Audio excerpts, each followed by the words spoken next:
এসএসএফকে আধুনিক বাহিনী হিসেবে গড়ে তোলা হবে প্রতিষ্ঠাবার্ষিকীতে প্রধানমন্ত্রী। নিরাপত্তা ঘেরাটোপে জনগণ থেকে দূরত্ব না বাড়ানোর আহ্বান। জুলাই সনদের ফয়সালা সংসদে না হলে রাজপথে আন্দোলন, বলছে জামায়াত।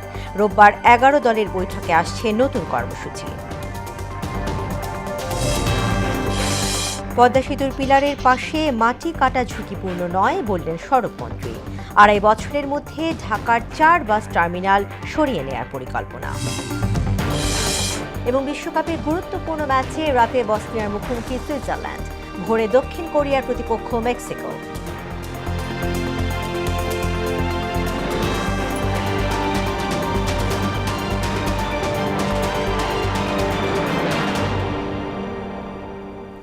আসসালামু আলাইকুম, মোহনা সংবাদে সবাইকে স্বাগত। শুনছিলেন শিরোনাম, পুরো সংবাদে আছি আমি তাসমিয়া জেরিন।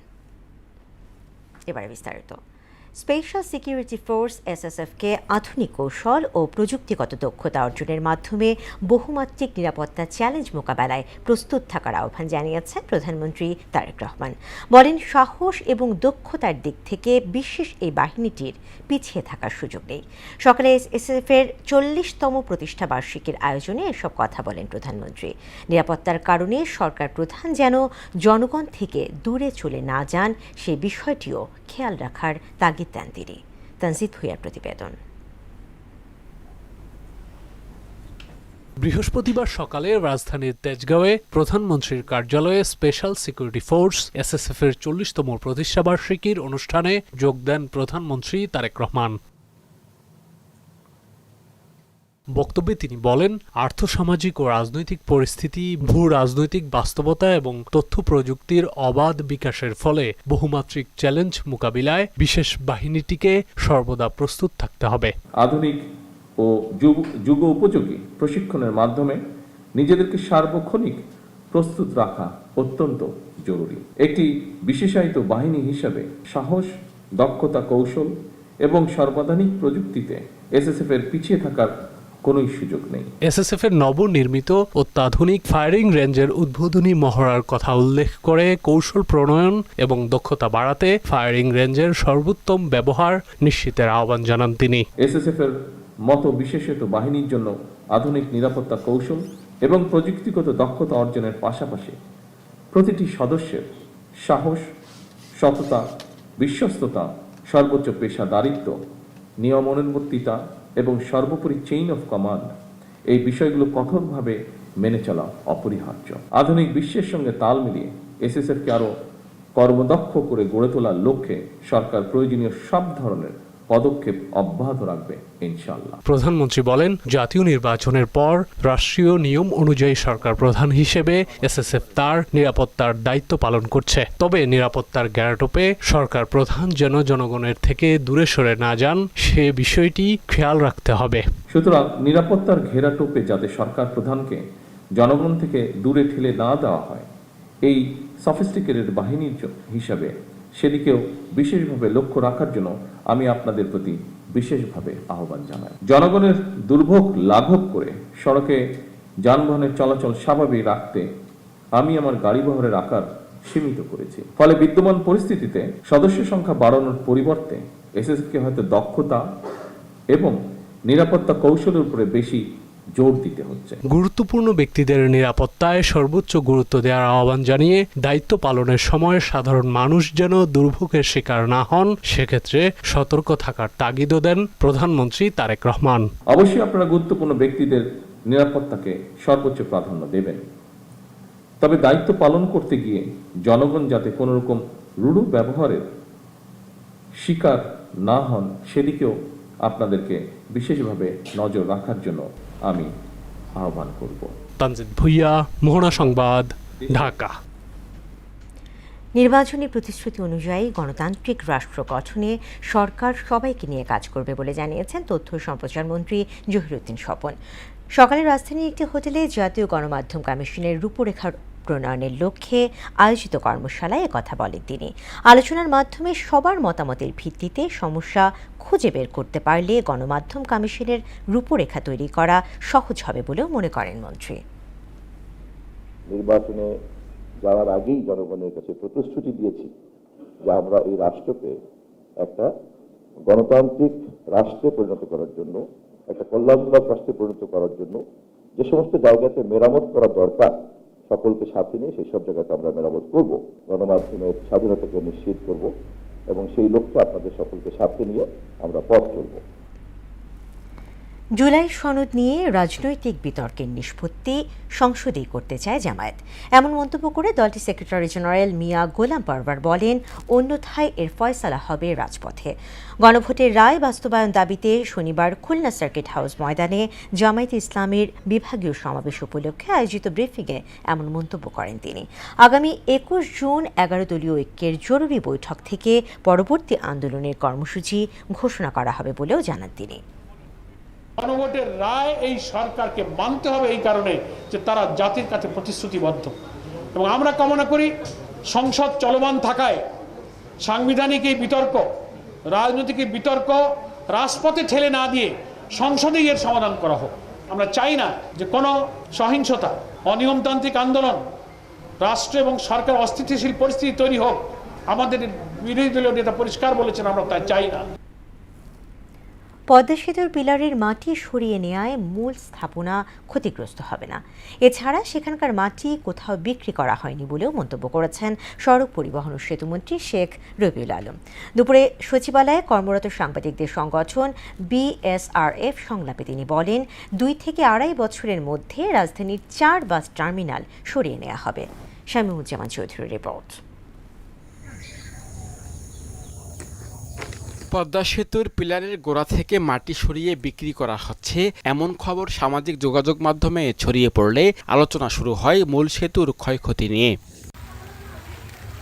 যদিও সচিবালয়ে অনুষ্ঠিত BSRF সংলাপে সড়ক পরিবহন ও সেতুমন্ত্রী বলেন, মূল সেতু ঘিরে কোনো ঝুঁকি নেই। সেতুটা নির্মাণ হয়ে যাওয়ার পর ওটা কন্ট্রাক্টরের সাথে চুক্তি থাকে, এটা অপসারণ করে ফেলতে হবে। কিন্তু ওই সরকারের আমলে, অন্তর্বর্তীকালীন সরকারের আমলে এটা অপসারণ হয়নি দীর্ঘদিন ধরে। ব্যর্থতা ওই জায়গায় যে কন্ট্রাক্টর ওটা সরে নেওয়ার কথা ছিল, সে সরায়নি। যেহেতু তিনি বিল পান না, এখন সরানোর প্রয়োজন হয়েছে, তাকে শর্ত দেওয়া হচ্ছে তুমি এটা সরাও। সরাতে গিয়ে এখন ওই আর্টিফিশিয়ালি মাটিটাই হয়ে গিয়েছে, এখন মনে হচ্ছে সাবেক মাটি।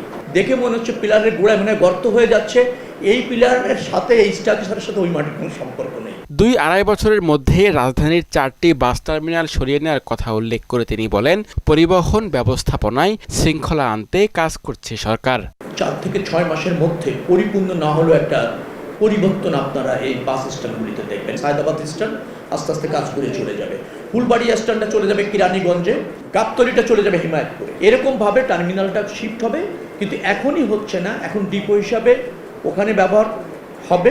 এক প্রশ্নের জবাবে মন্ত্রী জানান, মেট্রো রেল স্টেশনে অস্থায়ী দোকান বসানোর সুযোগ নেই। পিলারে কেউ পোস্টার লাগালে আইনি ব্যবস্থা নেওয়া হবে। ব্যানার, ফেস্টুন যেখানে সেখানে সব নেতার অথবা কোনো প্রতিষ্ঠানের এই লাগানোটা আমাদের শহরটাকে অনেকটা নোংরা করছে। মিটার গেজের লোকোমোটিভ ট্রেন আনার পরিকল্পনা তুলে ধরে ঢাকা টঙ্গী কমিউটার ট্রেন সহ বিভিন্ন রুটে রেল সার্ভিস বাড়ানোর কথাও জানান সড়ক, নৌ ও রেলপথ মন্ত্রী।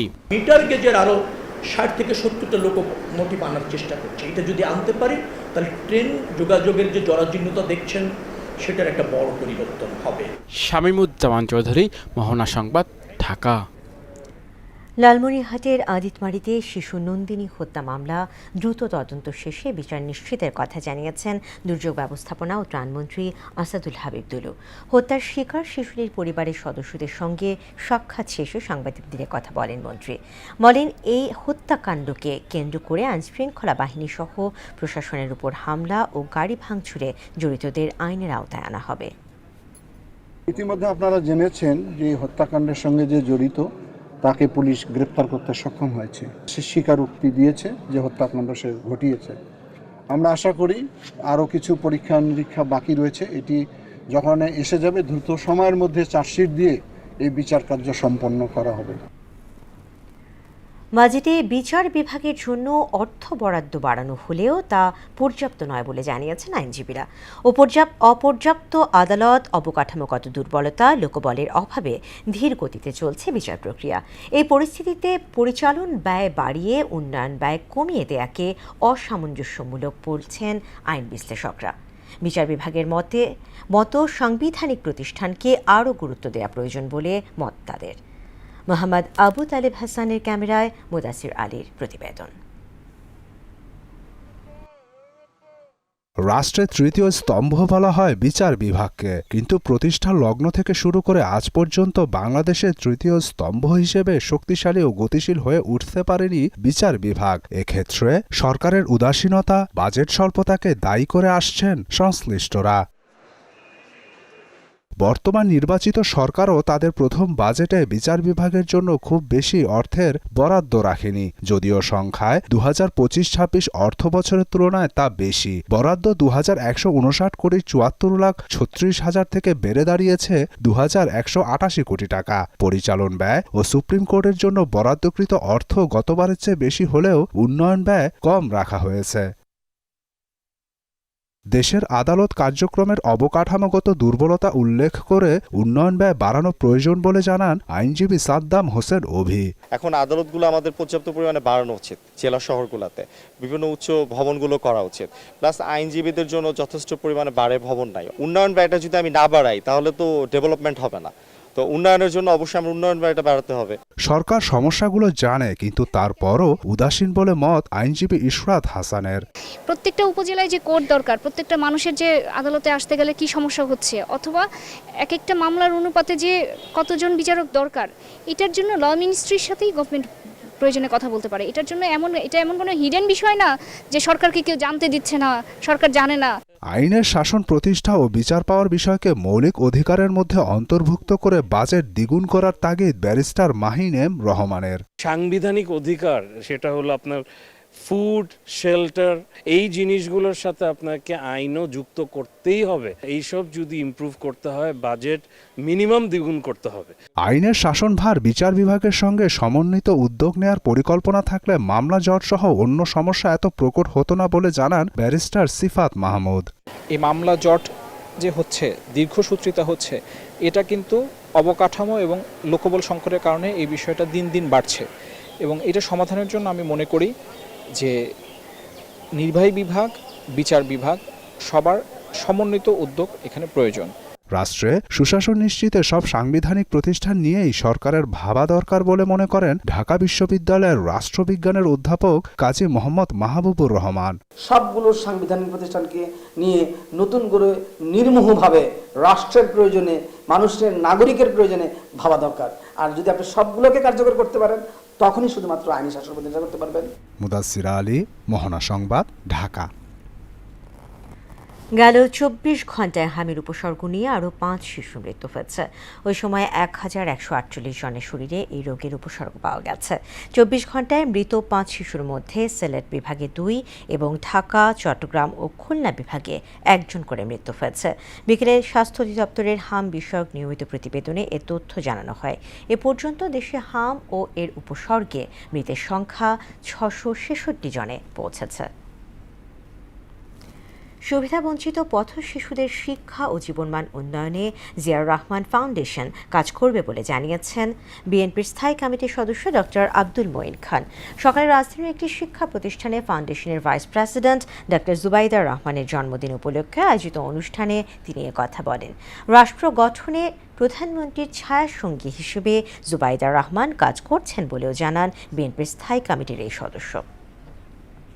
ডক্টর জুবাইদার যে আদর্শ, সে আদর্শ হচ্ছে আমাদের দেশের সুবিধা বঞ্চিত মানুষ যারা, সুবিধা বঞ্চিত শিশু যারা, তাদের উন্নয়ন করা, এটা হচ্ছে তার জীবনের লক্ষ্য। তিনি কিন্তু আপনাদের প্রতি তাদের এই আদর্শ, শিক্ষার আদর্শ আপনাদের কাছে নিয়ে এসেছেন, এবং আমি বিশ্বাস করি তার সেই আদর্শ আমরা সবাই অনুসরণ করি। এখন থেকে পাবলিক পরীক্ষাগুলোতে সব বোর্ডে অভিন্ন প্রশ্নপত্রে পরীক্ষা হবে বলে জানিয়েছেন শিক্ষামন্ত্রী আনোয়ার এহসানুল হক মিলন। সচিবালয়ের সংবাদ সম্মেলনে তিনি বলেন, শিক্ষার্থীদের সাংস্কৃতিক উন্নতির পাশাপাশি তাদের নৈতিক শিক্ষা ব্যবস্থা করা হয়েছে।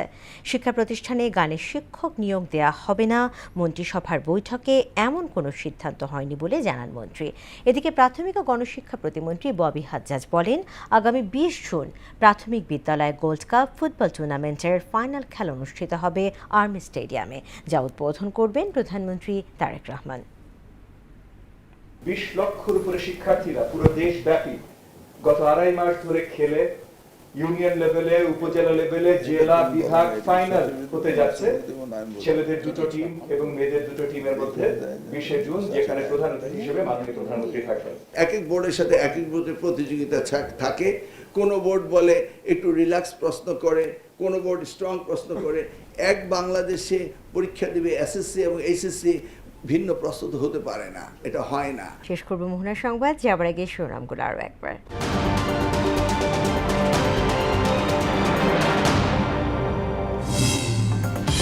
এসএসএফকে আধুনিক বাহিনী হিসেবে গড়ে তোলা হবে প্রতিষ্ঠাবার্ষিকীতে প্রধানমন্ত্রী। নিরাপত্তা ঘেরাটোপে জনগণ থেকে দূরত্ব না বাড়ানোর আহ্বান। জুলাই সনদের ফয়সালা সংসদে না হলে রাজপথে আন্দোলন, বলছে জামায়াত।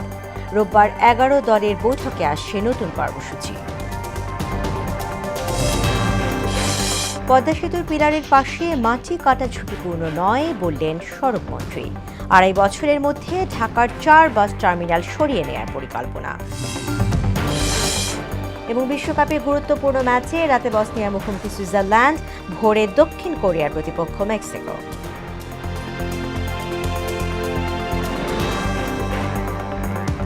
দর্শক, এই ছিল মোহনা সংবাদে। পরবর্তী সংবাদ রাত 9টায়, এর আগে সন্ধ্যা 7টায় দেখবেন সংবাদ এক নজরে। এছাড়া মোহনার সবশেষ খবর জানতে ভিজিট করুন www.mohana.tv। সংবাদ দেখতে পারেন আমাদের ফেসবুক পেজ ও ইউটিউবেও। এতক্ষণ সঙ্গে থাকার জন্য ধন্যবাদ।